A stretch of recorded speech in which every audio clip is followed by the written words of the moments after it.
Hello everyone and welcome to this week's edition of Twin Tiers Weekly. And our guest today is the outgoing mayor of the city of Elmira, Mayor John Tonello, who is now completing his second term after 6 years in office. Mayor, thanks for joining us. Great to be here, Jeff. Well, first question, are you going to miss the job?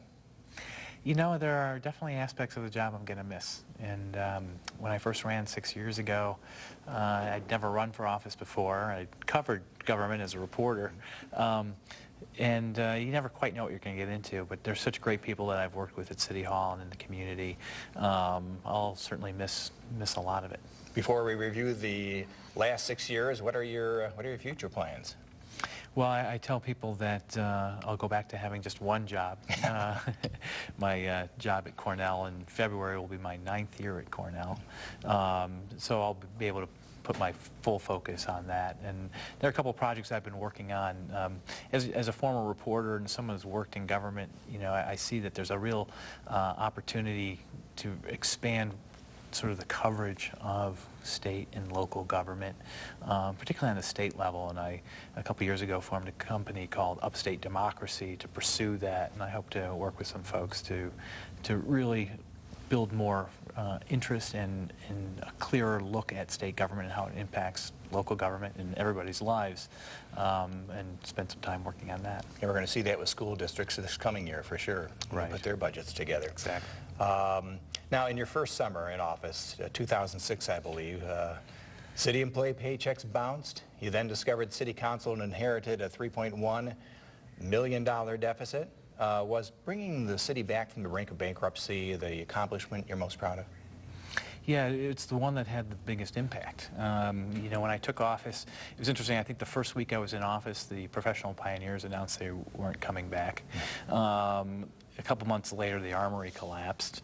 And we thought, well, that's, you know, like in Apollo 13, that's the glitch we've had. But it quickly got much worse in discovering that we had a problem. But, you know, I think great challenges give you an opportunity to really pull together. And it was an opportunity for the council early on, along with city manager and the staff, to really look at how we can reshape government. And I think, yeah, I'm not just proud of that, but I think that that problem helped shape the next 5.5 years and led to a lot of other successes. Now, how would you summarize the steps that were taken to take care of that deficit problem? Well, there are some fundamental flaws that I thought needed to be changed, like doing the audit process, like figuring out how did you end this current business fiscal year. The process was very much delayed before, and we accelerated that, so we knew how much money we had going into the next budget cycle. Also, the city manager, John Buren, worked closely with his department heads that, you know, we got rid of this practice of just because there might be money left over at the end of the year in your budget doesn't mean you can spend it or that you should spend it. And so we changed that. We really looked at doing more with less. We got a lot more grants, private, state, and federal grants to do things that are a priority. And really, I think the culture changed in how money got spent. People stopped hiding money, you know, and is I think a natural human instinct to say, you know, I have a little bit of money, I need to sit on it, and really we're able to grow and grow their money through grants and other means by collaborating, and it worked out well. What's your opinion of the city's future financial health? Well, I'm leaving things much better than I found them, and you know, we have a healthy surplus, but there are real challenges with the tax cap, and as you're hearing now, municipalities across the state and school districts are really clamoring for mandate relief to go with the tax cap. The tax cap is going to be a big challenge. It's not an issue for the city this year. We're keeping the tax rate flat as proposed in the 2012 budget. That's the third year of that. But the federal community development money is being cut back dramatically. This was money that went to help redevelop neighborhoods, that did road projects. There are a number of things. That money is being cut by about 30% over this coming year from about 2 years ago. That's a tremendous hit. But overall, the finances are stable. Like I said, we haven't raised the tax rate. We're relying on growing sales tax revenue, which has been a boon for Chemung County as a whole and all the municipalities. But the costs of the state pension contributions continue to go up, healthcare costs continue to go up. So there are real challenges coming down. So with that 30% cut you mentioned in federal aid, the tax cap, since some of that went towards road work, that means less money can go to road work. What organizations maybe that you were able to fund are getting less, right, or not any this coming year? Right. There are essentially across-the-board cuts for those local agencies that do everything from provide after-school meals to services to seniors. Those programs get cut. Parks funding and programs will be cut as part of that. It's impacting the entire community development office at City Hall and led to a couple of staff cuts, and which essentially were folded into retirements. Are you disappointed in the amount of state mandate relief that's come about following the approval of that tax cap? I wish there was some. I saw a little in there in the summary I saw. There's a little. But, you know, I just got a letter from a state senior administrative judge for the court system. And several years ago, the state took over operation of city courts, and the cities were only responsible for providing space for the court operations. However, every time you appoint a judge or add a new judge, as the caseload expands, you have to provide a minimum number of staff, the state does, and with each staff member, a minimum amount of space.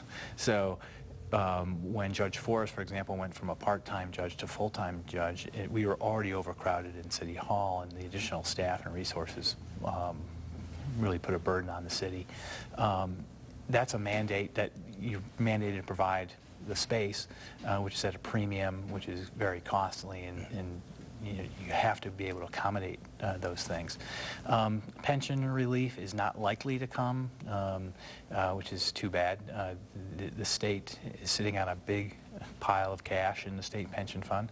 I don't think the state should rate it, but there are ways, I believe, that the state can change the formula that relieve municipalities of the ebb and flow and the spikes and valleys of year-to-year increases. It's been going up at just a rapid clip. There haven't been enough of the kinds of things that have a direct impact today. There are a couple minor tweaks here and there that will save a few dollars here and there, but it's not the kind of broad change that municipalities are clamoring for and frankly need. Okay, we have to take a break. We'll be right back. It's the Corning Museum of Glass Make Your Own Glass Christmas Tree Ornament Sweepstakes. Text the word glass to 45548 for a chance to win a pass to the Make Your Own Glass experience. There will be 2 lucky winners. Good luck. Others have tried to copy it, but in the end, there's only one Toyotathon. The biggest and best sales event of the year is going on now. Hurry to Toyotathon today. The internet. It's great to look for, search for, and find anything you need in the world. But what about around here? You gotta seek it local. Look for, search for, try to find where to go. Seek it local. Follow the Seek It Local arrow from TV to the internet. When you see a commercial with the arrow, go to our website or mobile phone app and Seek It Local. Look for, search for, try to find where to go. Seek it local.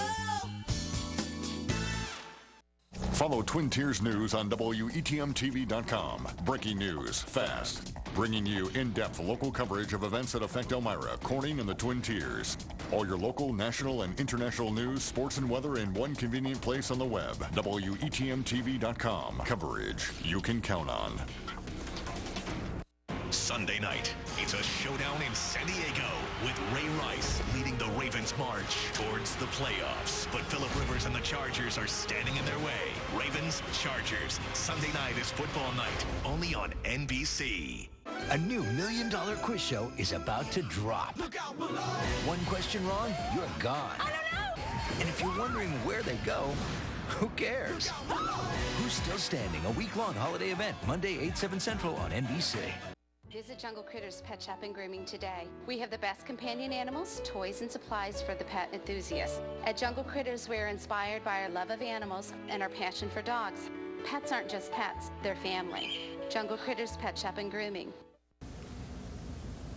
Welcome back to Twin Tiers Weekly. Once again, our guest is Elmira Mayor John Tonello, who is wrapping up his 2 terms in office at the end of this year. And Mayor, do you feel you succeeded in getting Democrats and Republicans to work together on council? Definitely. In fact, when you talk about what am I proudest of, I think it's the fact that people would be hard-pressed to look at today's council and identify which of us are Democrats and which are Republicans. As you know, when I first came to office, I entered the mayoral race in a primary and came into office a little differently than some in the past. And when I was elected in the general election and began to serve, it was important to me not to govern by party. I wanted everybody to work together, and my goal early on, and I said this during the campaign, and I guess I continue to say it, as a former reporter and a communications professional, I wanted people to know what was going on, and I didn't want to take party members into a room and have a caucus and twist arms and govern that way. And I'm proud that I never had a single party caucus when I was mayor. And instead what I did was give council members the information that I had, and I knew that if they had the information I had and the facts on the table and we had to make decisions, that they would typically agree with the point we were trying to make and on the issue. And my goal was not to get full consensus or 100% agreement all the time, but to make sure everybody was informed that if someone made a decision on the facts that was different from mine, that's fine. That's what democracy is. If they made a decision without having all the facts, that's my fault. And I wanted to make sure everybody had information. And I think that built trust, and I think very early on, party lines disappeared.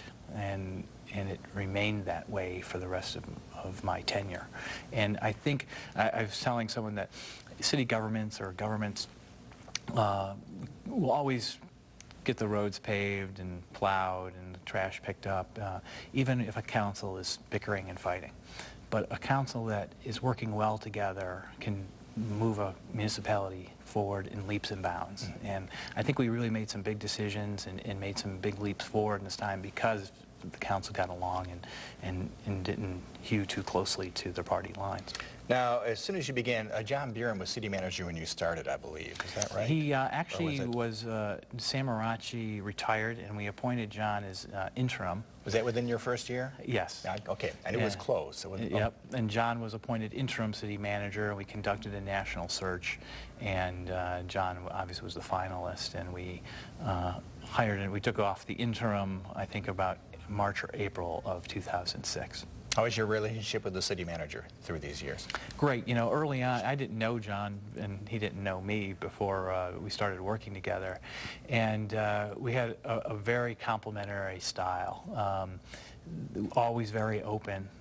Whenever we were talking about an issue, we would kick it around with not just us, but with staff, share information with council, talk about what exactly we would say, how we would say it, work with reporters to make sure people understood. And, John is one of the best people I've ever worked with. He knows the city so well. He's passionate about the job, smart, and really has great ideas. And by working together so openly and closely, I think we were able to do things that I don't think are always possible. I know in some communities you have a city manager who can be really removed in a tower and the council sort of does its thing off to the side. That wasn't the case with John and me. We worked very closely and collaboratively and consulted always, and our goal always was never to find any surprises. We didn't want to go to a council meeting and have a surprise, or go open the newspaper or turn on TV news and be surprised. And to do that, we communicated regularly and really kicked things around a lot. Oh, what are the most important shared service developments that have happened during your past 6 years? The number one, I think, is the highway shared service with Chemung County, where we were, I believe, the first 2 communities in the state to share a director of public works. A single individual, in this case Andy Avery, became head of those departments for both of us simultaneously. And that's led to other conversations about buildings and grounds, sharing between our municipalities. Another big one, though, was our IT merger, which happened very quietly. We talked about it a lot at the time, but by quietly I mean there were no issues. We basically were able to merge the city IT operations in about 200 desktops, in addition to mobile units, equipment, things that police and fire use, for example, and fold that under the Chemung County IT department. And it was a very smooth transition. Email services and other things that are managed by IT, including desktop support, and you went have very well. You have the shared service fire protection, West Elmira area. Now, what would be the most logical next step in shared services, in your opinion, for the city? I think you're going to see relatively soon more talk about buildings and grounds. We've realigned the city department where our buildings and grounds and public works, the roads guys, basically were integrated. Their titles were, they could cross over and do different things. The county has a slightly different operation that way, so we redefined ours to better align with the county. So when you're working with two disparate unions and you have different job titles and different things to do, that you can begin to break it out and have people assigned specifically those kinds of things. So I think you'll see more buildings and grounds. I think, you know, in the medium term, you'll start to see more conversations about fire protection as it becomes harder and harder for the volunteer departments to recruit people to do the kind of work. Because most fire work is not fire, but emergency medical services. And it's hard in those days when many people had the blue light and they would put it on the top of their car and go from work to an emergency fire. It's much harder now for an employer to say, okay, it's okay for you to run out in the middle of the day and do emergency medical services. There's a lot of those calls. A lot of communities that rely on volunteer fire departments are having to rely, I think, more and more on the idea of sharing like we did with West Hill. So I think you'll see some of that in the medium term. We have to take one more break, and then we'll be right back. Shop for the holidays in the relaxed and friendly atmosphere of downtown Wellsboro. Dunham's Department Store, 45 Main Street, Wellsboro, is your Christmas headquarters. Buyer's Choice Victorian figures made in the USA, UGG Australia shearling boots, toys like Chuggington Wooden Railways, and more. We have a full line of gift ideas with gift certificates available and free gift wrapping. Like us on Facebook and check out our website, Dunham's Department Store. Shop for the holidays in the relaxed and friendly atmosphere of downtown Wellsboro.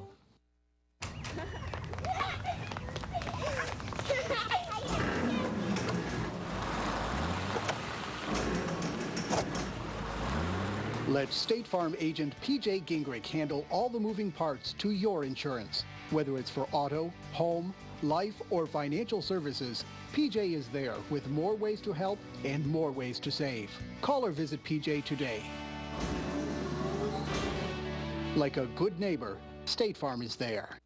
It's the Corning Museum of Glass Make Your Own Glass Christmas Tree Ornament Sweepstakes. Text the word glass to 45548 for a chance to win a pass to the Make Your Own Glass experience. There will be 2 lucky winners. Good luck. WETM TV and Laser Eye Center of the Southern Tier present the Twin Tiers Golden Apple Award.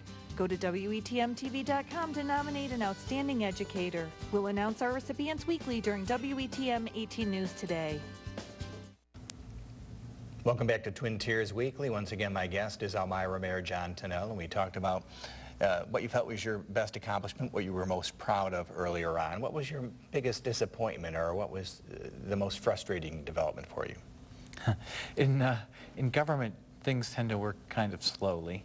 And I know I was very happy that we got the promenade done, and that was something that almost spanned my entire term, and it was delayed by federal and state funding problems and things like that. It's, you know, it's hard to say that I'm disappointed that we didn't do X. It's all a matter of degrees. I think that you have, you know, I wish we could have done more with our neighborhoods, you know, to provide a lot more money to both rental owners and single property owners to really turn around neighborhoods. We did a lot of that, and we were able to focus some resources to really redefine some of the areas of just beyond downtown areas, Columbia, Lower West Gray, and other areas. It takes a lot of money, it takes a lot of resources to do some of those things, and you can always do more. You know, I wish we'd had twice, 3 times as much money to do roads that we did, but with cuts and changes in federal formula, you know, we did the best that we could with that, and I'm glad to see that the governor wants to put about $1 billion into New York State infrastructure, which hopefully will do some of that. But you know, I still drive down a broken street and think, you know, I wish we had at least a few $100,000 more to fix some of these roads. Mm-hmm. What's your assessment of downtown development during the last 6 years you were in office? It's you know, it's remarkable. I was driving down the other night, and you know, there are a number of new stores, especially in the blocks of West Water, and there have been events like the Street Painting Festival that and the Jazz Festival that have helped attract a lot of new interest in downtown. You know, there's to my sense a thriving. You know, there's activity in downtown, at least in portions of downtown again, and I think that'll continue to grow. I think, you know, it's always for me, critical mass. You know, if you have one restaurant, you should really have 3 or 4. If you have one florist, you should have other service businesses nearby, so people have a destination, and I feel that growing. There are challenges that we have Restore New York money for the old Marvin's building, and that's promising, but we still have a ways to go in developing more of that part of West Water. You know, we've also had some success with getting grant money for revitalizing Riverfront Park, and all these things are, I think, contribute to improving business in downtown on both sides of the river. When are we going to know the name of the retail store on the south side that was recently announced that will be happening? Oh, if it hasn't been announced already, it will be soon. Okay, we're taping on Thursday, so it could be within a couple of days. Yeah. Okay. All right, well, stay tuned for that. You mentioned Rosenbaum's, Marvin's project. What needs to happen for that to start, for that demolition to occur? Well, the original developer was not able to make that happen, so we've been looking and talking to a number of other developers since then, and there are a couple that have an interest with slightly different approaches to that. A key to this project was the Restore New York money, and we really had to work with Empire State Development, which granted that money to the city, to make sure that we could use it for the first phase of the reconstruction, which would be a demolition process, because as time goes on, those buildings have been in very poor shape, and the delay now is sort of finalizing those pieces to make sure we can move forward. Is that going to be a problem? We believe all the pieces are in place, but the way that the markets have been, you know, in banks with lending and everything else, projects like this, not just here in Elmira, but across the state and nation, have sort of, you know, require some funding. People have gone, well, what's your goal there? So the numbers have to really work, and we, as a city, working with the county and STAG on this particular project, really need to know that the numbers add up. I see. So that since it's a feasibility judgment in there, you can't really give a set date as to when it would happen. That's right. With that situation. Now, in your summary newspaper article, you said 2 major projects are in the works that you anticipate will bring more than $25 million in new investment to the city. Are those projects among the ones we just discussed, or also that hotel project on the east end of Church Street, or are these previously unannounced projects? These are a little bit of a mix, but mostly previously unannounced projects. Ones that we're excited about, that we think will be transformative and bring a lot of new private investment to the city. You know, we've been working on the project on East Church Street for quite some time. That's hotel and restaurant, if I recall correctly. And that parcel is prime for being developed, and we're hopeful that there'll be some activity there as well. Has the developer hooked up with a chain yet, to your knowledge? Not to my knowledge at this point. Okay. Can you tell us an area, a geographical area where some of the unannounced projects might be located? It will definitely be in the city of Elmira. Have you got developed, where are your prime developable spaces right now in the city? A lot of it is right there. You know, anything along the arterial? Yeah, less than there used to be. No. You know, there used to be space across from Tost, but that has now been fully developed with the new project that you were just mentioning. That wasn't a huge parcel, but the amount of property that the city owns or had control over through the Community Development Office and Urban Renewal Agency has really shrunk dramatically over the years. But you know, we think that the space at the interstate is prime. We're just opening the new parking lot for tractor trailers down on East Water Street with a water station there as well that could accommodate trucks that are looking to use water for Pennsylvania drilling operations. But that's an area as well. And there's some pockets here and there on both the north and south sides of Clements Center Parkway. All right. I believe we've run out of time. I'm going to check with my director on that. Oh, no, we still have a minute left. I lost track. Now, I think I was interested in the fact that you mentioned an increase in diversity in the police and fire departments during your 6 years in office, and that sounds like it was important to you. It really was, you know, and when I first came to office, I looked at the boards and commissions, and when I was talking to people, you know, I would ask folks, you know, what was the top priority, and particularly members of the African American community here in the city said, you know, the police department's top priority, you know, and previous Chief Drake and now Mike Robertson have done a lot to encourage lateral transfers of candidates, which has given us high quality men and women to become police officers, and there are more women now and minorities in the police department. And just last Thursday we appointed the first officer in the fire department. Brenda Rassou has been in the fire department for quite some time and working her way up through the ranks. It's important to me that these departments and the city